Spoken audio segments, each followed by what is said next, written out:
নমস্কার বন্ধুরা, স্বাস্থ্যকর প্রাকৃতিক ও সুখী জীবনচর্চার পথ খুঁজে নিন। গাছপালা ও প্রাণীদের যত্ন, যোগ, আয়ুর্বেদ এবং প্রাকৃতিক ভিত্তিক জীবনের মাধ্যমে এই চ্যানেলে আপনি শিখবেন কীভাবে ঘরের চারপাশের সাধারণ গাছই হতে পারে রোগ প্রতিরোধের অস্ত্র। চলুন একসাথে গড়ি একটি প্রাকৃতিক ও নীরব জীবন পথ। গাছপালা, পশু পাখি, যোগ ও আয়ুর্বেদের সঙ্গে আমার সম্পর্ক বহুদিন। এই চ্যানেল আমার সেই যাত্রার অংশ যেখানে মানুষ ও প্রাণীর সুস্থতার জন্য আমি শেয়ার করব নিজের অভিজ্ঞতা, ঘরোয়া ও প্রাকৃতিক সমাধান এবং আয়ুর্বেদ জ্ঞান। আমার উদ্দেশ্য সমস্ত প্রাণী ও মানুষ থাকুক নীরব। প্রাকৃতিক জীবনযাপনের মাধ্যমে এই চ্যানেলের মাধ্যমে আমি ছড়িয়ে দিতে চাই।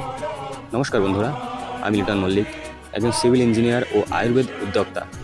কিন্তু আমার হৃদয়ের গভীরে আমি প্রকৃতি ও প্রাণীর সেবক। আপনাদের সঙ্গে আছি ন্যাচারাল লাইফ স্টুডিওতে। আজকে আমি আপনাদের দেখাবো স্বর্ণলতা, এই পরিচিত জঙ্গলি গাছটির অসাধারণ আয়ুর্বেদিক গুণাগুণ। এই গাছ শুধু জঙ্গলে হয় না, বরং শরীরের অনেক রোগের ওষুধ হিসেবে কাজ করে। এর ইংরেজি নাম হলো জায়ান্ট ডোডার, অর্থাৎ সাধারণভাবে বলা হয় ডোডার। এর বৈজ্ঞানিক নাম হলো কাসকুটা রিফ্লেক্সা। এটি একটি পরজীবী উদ্ভিদ যা অন্য গাছের উপর জন্মায়। এই গাছের পাতা ও রস আয়ুর্বেদে বহু প্রাচীনকাল ধরে ব্যবহৃত হয়ে আসছে। বিশেষ করে চর্মরোগ, চোখের রোগ, মাথার চুল পড়া, ক্ষত ও ফোলা জায়গায় ব্যবহার করা হয়। এবার দেখি এটি কিভাবে খেতে হয়। লতার রস বের করে 1 চা চামচ হালকা গরম জলে মিশিয়ে সকালে খালি পেটে খাওয়া যায়। এটি লিভার ডিটক্স, মূত্র বিষয়ক সমস্যা, চুলকানি বা অ্যালার্জি কমাতে সহায়তা করে।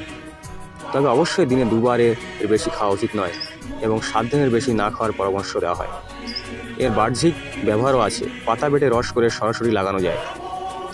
চুলের গোড়ায় লাগালে চুল পড়া বন্ধ হয়। স্কিনে লাগালে চুলকানি, দাঁত, একজিমা এসব কমে। চোখ ফুললে এর রস লাগালে এবং যাদের লিঙ্গের সমস্যা আছে তারা এর রস সর্ষে ও রসুন তেলের সাথে রাতের শোবার আগে মালিশ করলে উপকার পাবে। নমস্কার।